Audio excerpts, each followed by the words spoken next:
kwenye ile vita. Kwa hiyo ndio Genesis ya tithe, inayo kwenye Kiingereza inaitwa tithe, ambayo ni moja ya ngapi? Ya 10. Baada ya hapo tena tunaona Yakobo naye alifanya nini? Alitoa kabla zaka kufanywa kuwa sheria rasmi. Kwa hiyo hapa ilifanywa pasipo sheria. Sasa ni pasipo sheria, lakini ilitolewa kwa nani? Kwa kuhani. Haleluya. Kwa hiyo ilipofika sasa, Mungu alipoanza kuhusiana na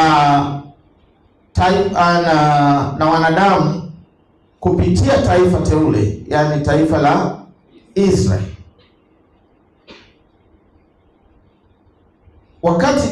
Tukumbuke kwamba wakati wana wa Israeli wanatolewa utumwani Misri wakielekea Kanaani, ile nchi ilikuwa inakaliwa na makabila mengine.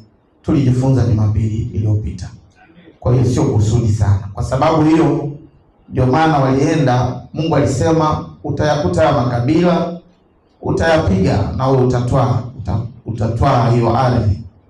Na sehemu nyingine akawaambia kwamba baadaye alipanua mipaka ile, unafahamu.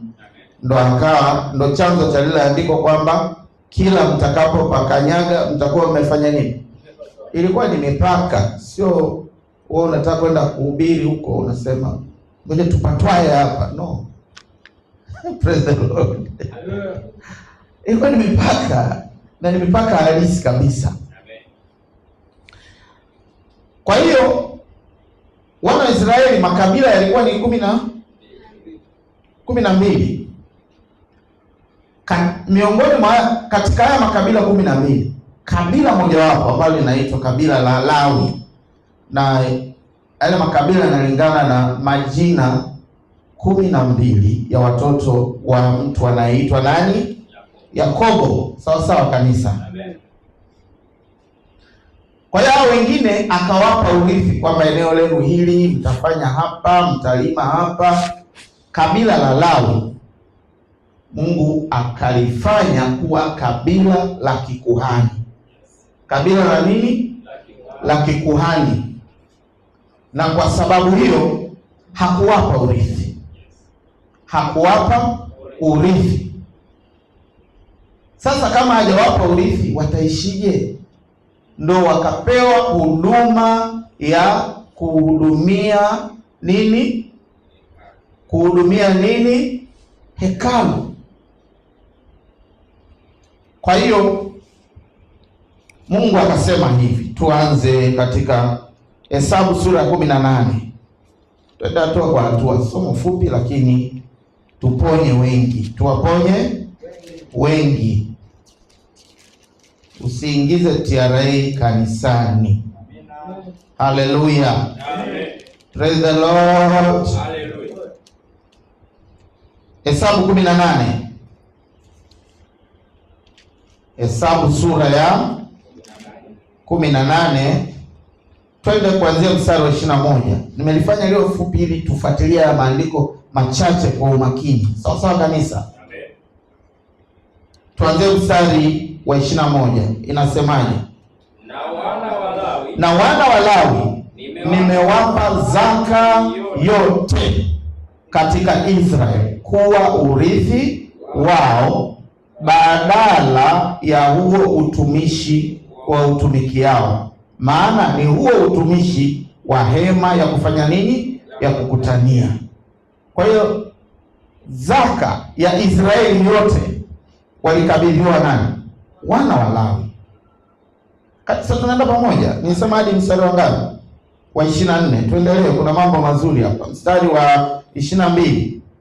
Mwanzo wa sasa wana wa Israeli wasikaribie hema ya kukutania, wasije wakachukua dhambi nao wakafa. Ile hema walikabidhiwa hao. Amen.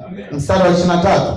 Lakini Walawi watatumika utumishi wa hema ya kukutania, nao watauchukua uovu wao.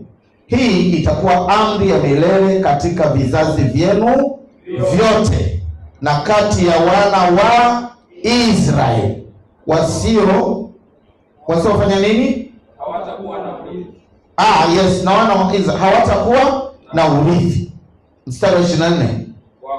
Kwa kuwa zaka ya wana wa Israeli waisongezayo kuwa sadaka ya kuinuliwa kwa Bwana nimewapa Walawi kuwa urithi wao. Kwa hiyo nimewaambia ya kwamba katika wana wa Israeli hawatakuwa na urithi uwao wote. Watu gani hawa? Walawi.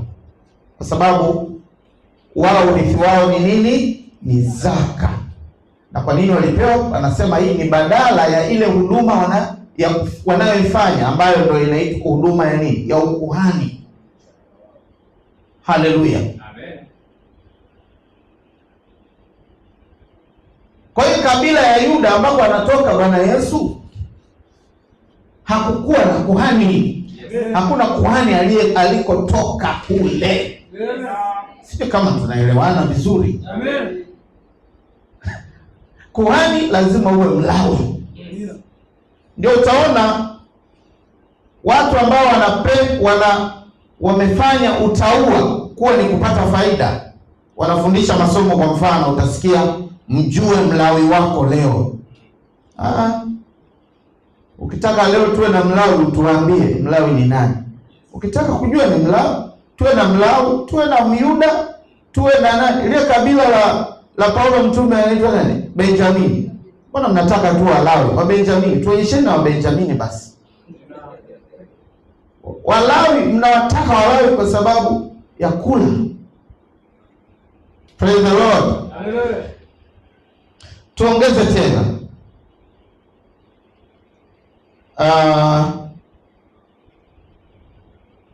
Tuangalie Kumbukumbu la Torati sura ya 18 mstari wa kwanza hadi wa pili. Kumbukumbu la Torati 18 1 hadi 2. Kama tumefika tuseme amen. Amen. Want to go. Inasemaje? Makuhani Walawi, makuhani wa nani? Walawi. Kabila yote ya Lawi wasiwe na fungu wala urithi pamoja na nani? Mungu anasema kwa nini? Watakula sadaka za Bwana zifanywazo kwa moto na urithi wake. Mstari wa pili. Wala wasiwe na urithi kati ya ndugu zao. Bwana ndiye urithi wao kama alivyowaambia. Alikuwa anarifaa kama alivyowaambia. Walawi sio Benjamini wala Myuda. Bwana Yesu anatoka kabila la Yuda. Sehemu nyingine kwenye Waebrania anasema ambako kabila hilo halikunenwa chochote juu ya nini? Ya ukuhani. Zaka, mimi siongelei sadaka, naongelea nini? Zaka specifically. Na Waisraeli hawakuwa na zaka tu, walikuwa na sadaka nyingine nyingi. Walikuwa na dhabihu. Ndio maana ukisoma kwenye Malaki ambayo ilikuwa ni ujumbe mzito kwa kabila la Israeli, anasema kabisa, mmeniibia nini zaka na nini na dhabihu. Mbona mnataja wizi wa zaka lakini wizi wa dhabihu hamtaji? Kwa nini? Ni irrelevant, kwa sababu audience ambayo Malakai alikuwa ameaddress kwenye ule ujumbe haukuwa kanisa la Mungu duniani, ilikuwa ni wana wa Israeli. Soma Malaki 1:1 ili tuweke sawa kwa wale ambao hawajui. Praise the Lord. Leo tena Kiingereza inasema it was a burden. Mnakaa mnasomewa Biblia. Ndio maana hapa tunasema soma. Amen. Tunasema nini? Soma. Hey.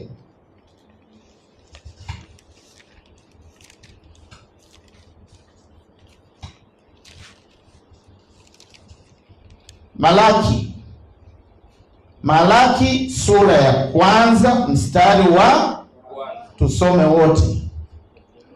Ufunuo wa neno la Bwana kwa nani? Kwa Israeli. Kwa nani? Kwa Israeli.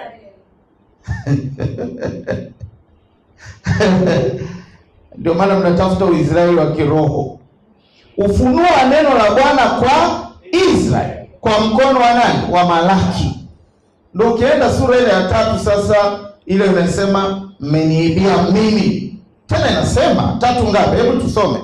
Inawezekana watu wao wanasomewa tu. Hata mwizi katajwa kwenye huo mstari ambao upo kwenye bahasha za zaka za Waisraeli wa kiroho. Mwizi katajwa mstari wa 8, sura ya 3 mstari wa 8 inasemaje? Je, mwanadamu atamuibia Mungu? Lakini ninyi mnaniibia mimi. Kimsingi hatukupaswa hata kuuliza hawa anawaambia ninyi ni wakina nani, kwa sababu moja inasema kwa nani? Kwa Israeli. Lakini Mungu anawataja tena kusisitiza. Haleluya. Ili Mnyakyusa asiwekwe hapa. Praise the Lord. Amen. Lakini ninyi mwasema tumekuibia kwa namna gani? Anasema mmeniibia zaka na nini? Na dhabihu. Mstari wa 9. Ninyi mmelaniwa kwa laana, maana mnaniibia mimi, naam, taifa hili lote. Mtu anakurupuka huku, taifa lote, kanisa zima. Sio kanisa, nataja kanisa. Taifa hili lote. Taifa gani? Taifa gani? La Israeli. Na umeweka Malaki 3:8 mpaka 9. Tutaingia kabila lako. Praise the Lord. Tunaenda sawa? Turudi kule. Ilikuwa mstari wa ngapi? Ilikuwa Kumbukumbu. Tulikuwa Kumbukumbu 18, si ndio? Mstari wa 2 ulikuwa unasemaje ule? Ilikuwa 1 hadi 2, si ndio? Wala wasiwe na nini? Na urithi kati ya ndugu zao. Bwana ndiye urithi wao kama alivyowaambia. Kwa hiyo Walawi walipewa zaka kuwa nini? Urithi wao. Kwa hiyo waliruhusiwa kula nini? Zaka. Kwa sababu ndio walikuwa na huduma ya kikuhani. Walikuwa na huduma ya nini? Ya kikuhani. Sasa kipindi chote Mungu anahusiana na mwanadamu kupitia taifa la Israeli kama taifa teule. Na mataifa mengine yote ndio yaliitwa mataifa. Sio nations. Kwenye Kiingereza waliitwa Gentiles. Waliitwa Gentiles. Tupeleke hii shule vizuri. Waliitwa nini? Gentiles. Ndio maana hata Yesu alivyowaambia, labda tu ili kwa faida ya wengi, maana wengine wanasema kwani kwenye Agano Jipya hatujaambiwa tutoe zaka? Tutajie Agano Jipya. Mathayo 23, ni Mathayo 20 ngapi ile inatajwa? Mathayo 23:23. Hebu tunaenda haraka ili watu wasaidiwe. Na hiyo Mathayo 23:23 na yenyewe iko kwenye zaka za Waisraeli wa kiroho. Kwa maana Mungu ametumia hii nafasi ili kuwasaidia. Amen. Praise the Lord. Hallelujah. Soma Mathayo 23:23.